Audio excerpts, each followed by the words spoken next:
Bem-vindo à Tribuna Livre, o lugar onde se discutem as questões políticas, sociais e culturais que nos definem e ao nosso presente e futuro. Eu sou Henrique Freitas de Arriaga e o tema de hoje é Democracia e Esfera Pública. Para que a democracia possa existir, tem de haver entre nós, os nossos pares e os nossos líderes, algo comum. Esse algo comum é o mundo dos factos. Com mais ou menos variações de linguagem, os mais diferentes autores, ao longo do tempo, têm concordado com esta formulação.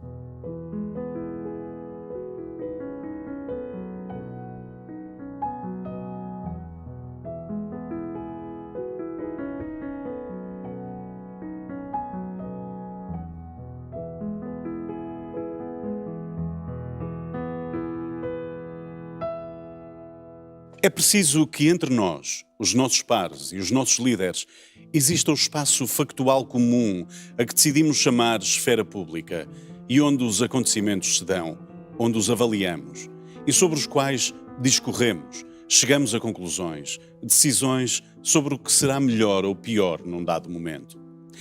É nesse espaço que projetamos os nossos sonhos e é nele que planeamos o nosso futuro.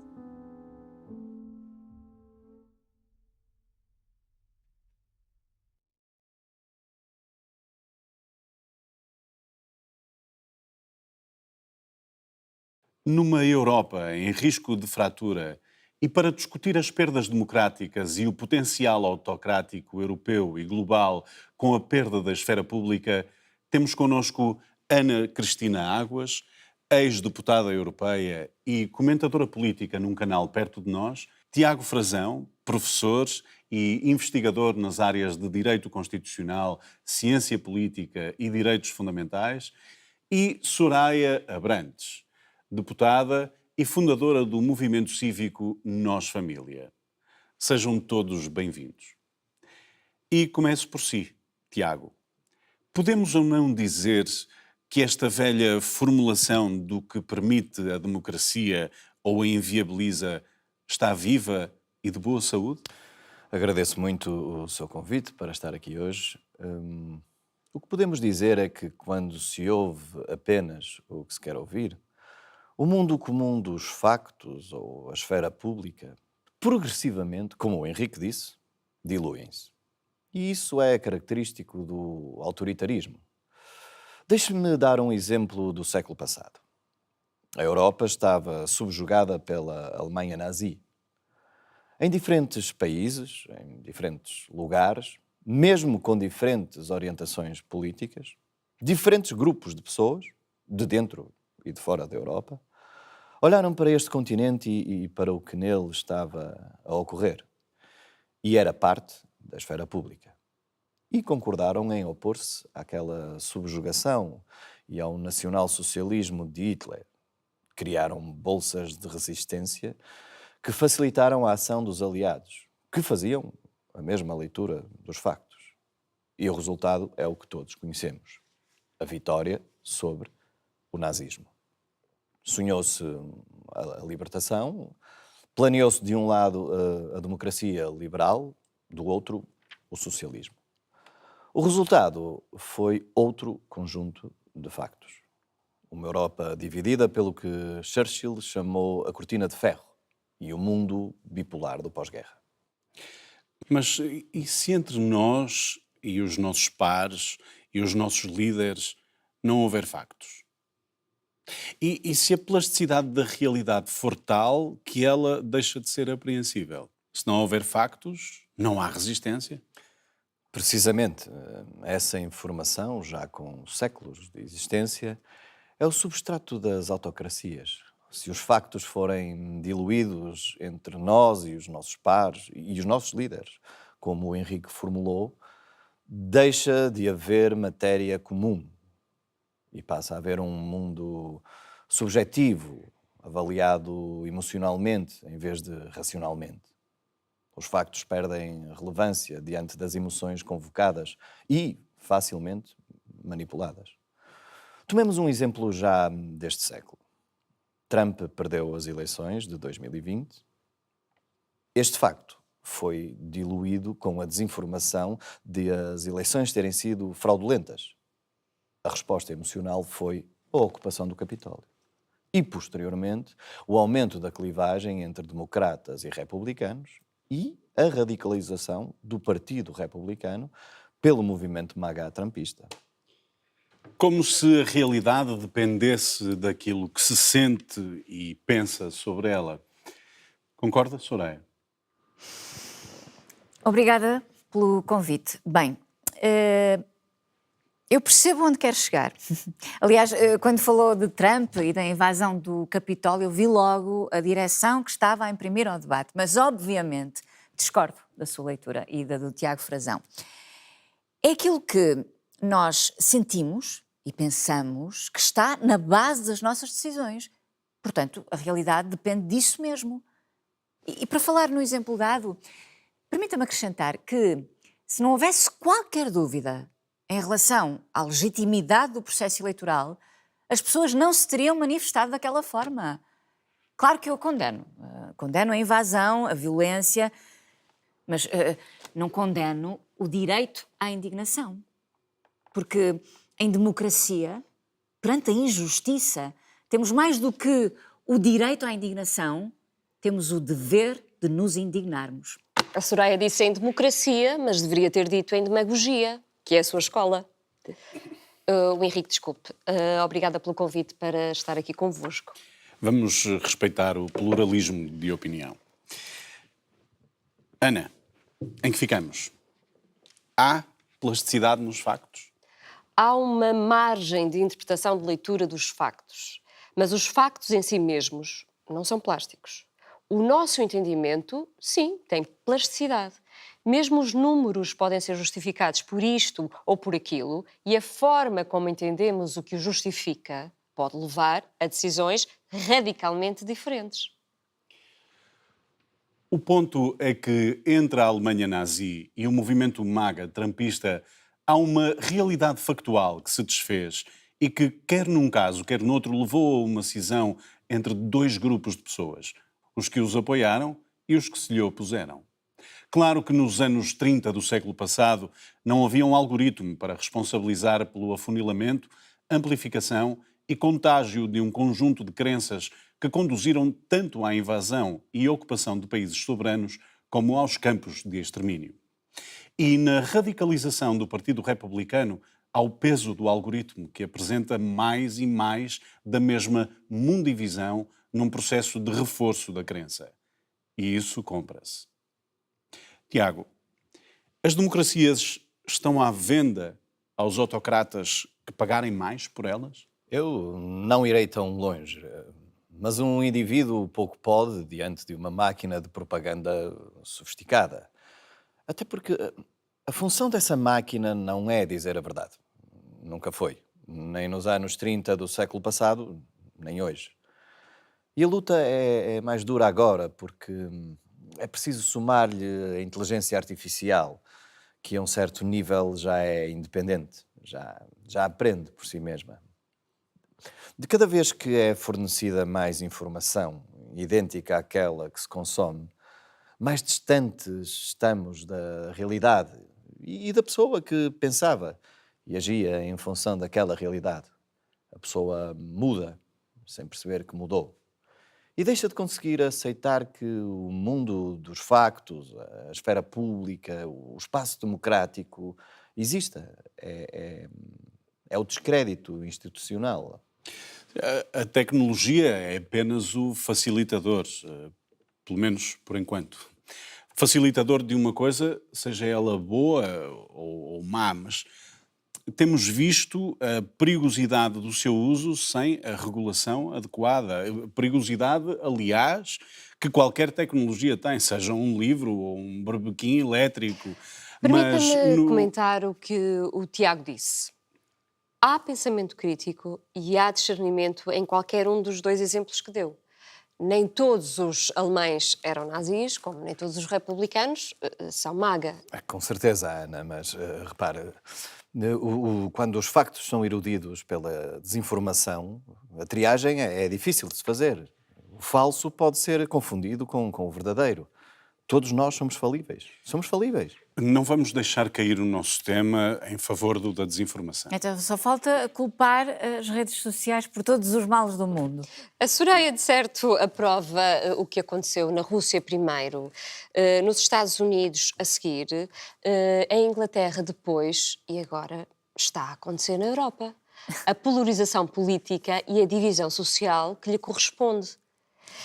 Quando a informação deixa de ser produzida, os factos desaparecem. E isto é um processo. Ora bem, antes falava-se do jornalista A, que escrevia para o jornal X, ou no jornalista B, que fazia o telejornal ou era correspondente aqui ou ali. Eram pessoas ouvidas, respeitadas. Principalmente eram pessoas em quem se confiava. O que relatavam discutia-se com o vizinho, com um amigo que também traziam informações, dúvidas. Bom, mas os jornais locais desapareceram.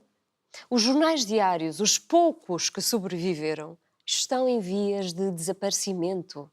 Já não há... As televisões generalistas tornaram-se vendedoras de publicidade entre blocos de entretenimento rasteiro. A informação online, tal como os canais por cabo ou stream, seguem a regra, dirigem-se aos que a seguem. Já não há pessoas que informam aos média, uma entidade abstrata com a qual não há uma relação de confiança. Já não há pessoas de referência numa comunidade, seja na junta de freguesia ou na recreativa, seja o livreiro, o empregado do café do bairro, o médico, o professor, o carteiro. Tornaram-se todos permutáveis e quase todos desconhecidos.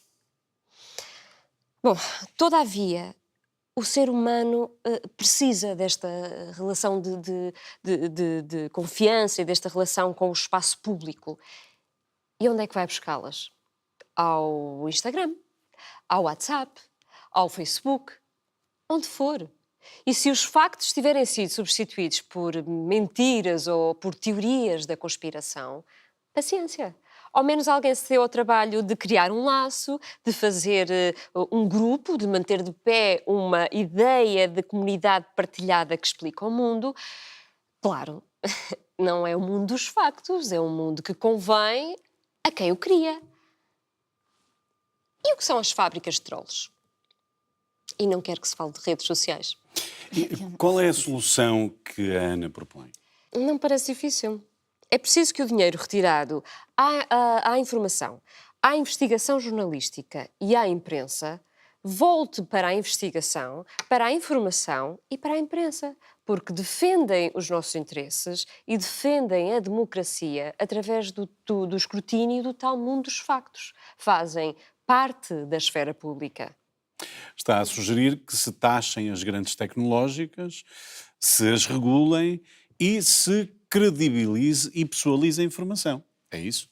E que se dirijam esses impostos para a informação, para a investigação jornalística, para a imprensa, a cultura... Ana Cristina, e ficamos com o Estado a controlar quem diz o quê com a atribuição desses fundos. Ou pior, dá-se ainda mais poder à esquerda identitária e à agenda progressista. Porque nas televisões, nos jornais, na cultura, os lugares são de quem defende estas políticas. O resto é uma ínfima minoria. Depois admiram-se quando o povo não vota como os analistas políticos indicavam que votaria. Não o ouvem. Só ouvem os comentadores, que esses sim andam desfasados da realidade dos factos e da esfera pública. Não é este o assunto. E o que se passou nos Estados Unidos, passou-se em Inglaterra, passou-se em Itália, passou-se em Portugal e vai passar-se em França. A Europa está a virar à direita. Porque a agenda progressista tem sido imposta por uma elite de esquerda que não quer saber de ninguém, a não ser de uma minoria que quer obrigar uma maioria a viver de acordo com as regras que inventam a cada semana. Isto também são factos. Eu imagino que para a Soraya as políticas que se focam nas categorias de identidade, sejam elas raça, orientação sexual ou género devam ser afastadas da discussão. Não disse nada disso. O Tiago também concorda que a esquerda desprezou os valores universais e as regras neutras como a liberdade de expressão e a igualdade de oportunidades e os sacrificou à ideologia de género? Sim, sim, claramente. A esquerda foi abandónica, entregou quem nela havia confiado à direita populista. Mas não só. E tenho de concordar, ainda que de forma tangente, com a Soraya Abrantes, quando diz que a esquerda não ouve o povo. Porque esta esquerda não quer saber das pessoas. Quer saber de causas. Como os populistas também não querem saber das pessoas. Querem saber da tomada do poder. E ambos querem saber dos eleitores. Números. Apenas. Porque se a esquerda quisesse saber das pessoas, depois de ter tomado conta de uma parte significativa das universidades, da imprensa, da cultura, teria feito avançar outra agenda. Como fizeram os partidos de centro, partidos moderados, durante muitos anos. Não foram, nunca são os partidos dos extremos do espectro político que promovem os valores universais, ou o acesso à educação, à saúde, enfim. Estas preocupações com a qualidade de vida das pessoas no dia-a-dia, com uma ideia de futuro, com a qualidade da democracia, foram descartadas pela esquerda em favor das políticas identitárias. As pessoas perceberam que as suas necessidades foram esquecidas e que elas próprias foram excluídas. O mesmo com os valores mais tradicionais. Foram afrontados, tratados como um anacronismo. E o que é que aconteceu? Os abandonados entregaram-se nas mãos do populismo. Eu preocupo-me com Portugal e com todos os portugueses. Em dar voz a todos os que foram empurrados para fora do espaço público de discussão. Connosco, os excluídos voltaram a fazer-se ouvir. Soraya, eu peço-lhe contenção. Não use este debate como plataforma partidária. As ideias políticas são bem-vindas, fazem parte da nossa discussão. Já a política partidária far-se-á no lugar adequado, não aqui. Pois, é muito fácil falar dos excluídos que nunca foram na realidade e esquecer que as políticas identitárias vieram garantir a representatividade dos mais vulneráveis, dos mais perseguidos, dos mais explorados subgrupos sociais, seja porque são racializados, seja por qualquer outra razão. Mas, Ana, não lhe parece que o problema da representatividade ficou por resolver? E que se deve ocupar uma posição por mérito e desempenho e não por orientação sexual, cor de pele, neurodivergência ou outro qualquer motivo? E não lhe parece, Tiago, que a direita conservadora e a direita populista sempre fizeram por manter as hierarquias de dominação sustentadas pela religião, a orientação sexual, a cor de pele, o grupo social de nascimento ou económico? Aquilo a que chama mérito, claro, salvo raríssimas exceções, exige um rendimento familiar razoável, as melhores escolas e acesso à cultura. Aquilo a que chama mérito, Tiago, isto não perpetua a desigualdade. Mas é redutor, Ana, que a pessoa se perceba, se pense a si mesma, se defina a partir do grupo de pertença por nascimento. Como seres raciais, por exemplo, ou num mundo de interseções, por vezes incomunicantes. Se a democracia liberal nos ofereceu alguma coisa, foi a possibilidade de mobilidade social e mesmo cultural através do ensino, do trabalho e até do casamento. Qual é a vantagem da autossegregação, Ana?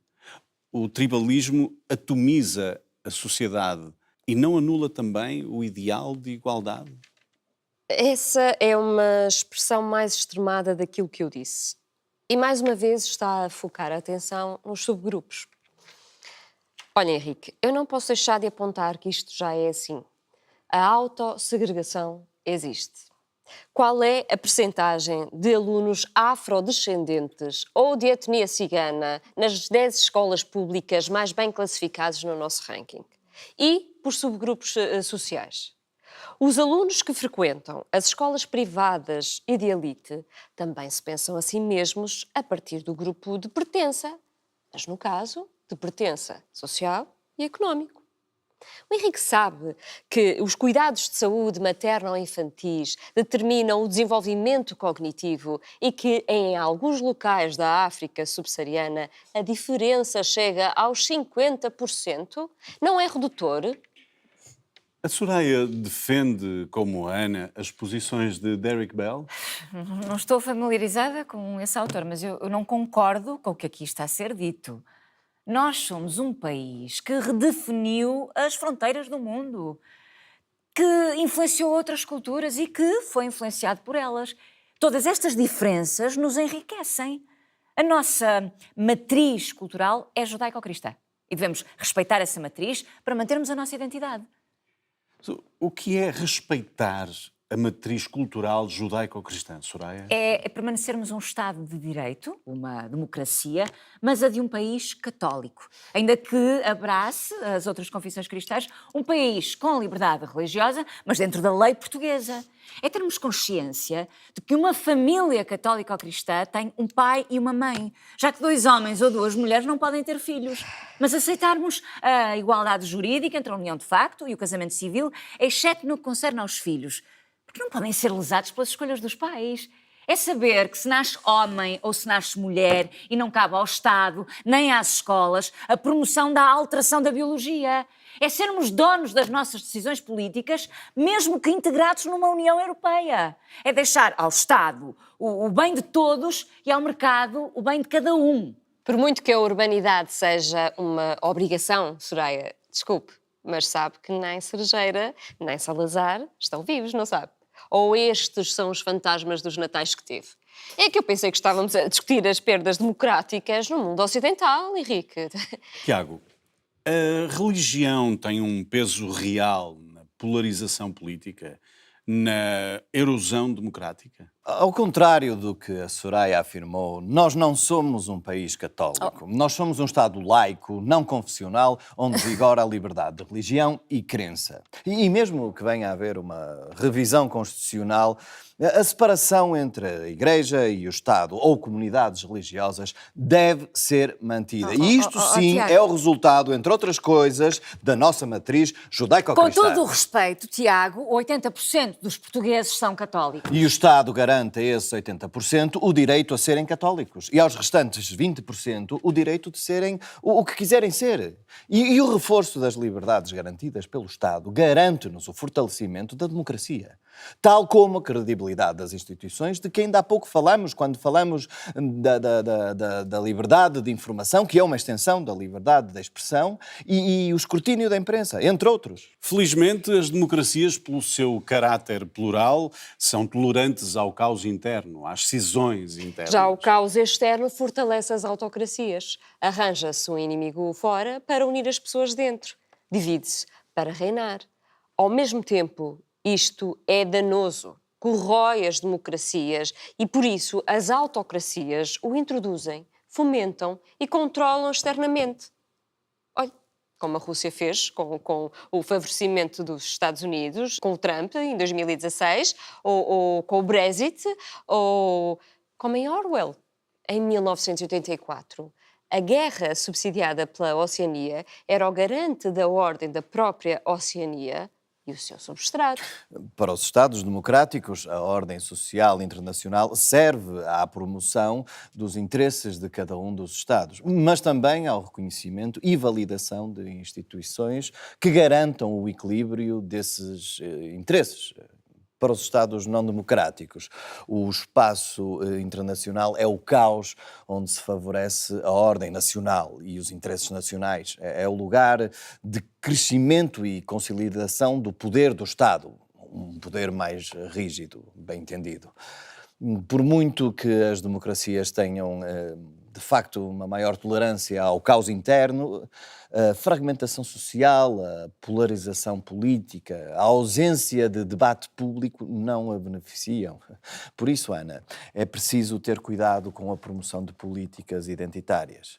Partidos como aquele a que a Soraya pertence vivem da exploração do caos interno. E mais grave do que isso, vivem organizadamente da exploração do caos interno de cada um dos países onde se implementaram. Vivem da polarização. usam o caos como escada para o poder. Ana, quer comentar? Ora bem, eu não uso a bandeira identitária, não defendo a segregação nem a autossegregação. Mas isto não significa que eu não reconheça a necessidade de revisão social, principalmente ao nível da representatividade. E, em simultâneo, eu também reconheço que o extremar das posições identitárias reforça reativamente a direita populista. Olha, Henrique, os Estados Unidos são o melhor exemplo disto que acabo de dizer. Com as autocracias deliciadas com o caos norte-americano. Basta não ser politicamente correto para lhe chamarem caos. A democracia também é isto, é ser contra o sistema quando ele nos falha. Não foi aqui que se disse que só há resistência quando há esfera pública. Estamos no limite do nosso tempo. Uma última pergunta para todos. A Europa está a despedir-se das democracias? Não, claro que não. As democracias musculadas, Henrique, estão a bater à porta, com força. Tiago. Uma despedida é uma coisa muito definitiva. Obrigado a todos. Obrigado. Até para a semana, na próxima Tribuna Livre.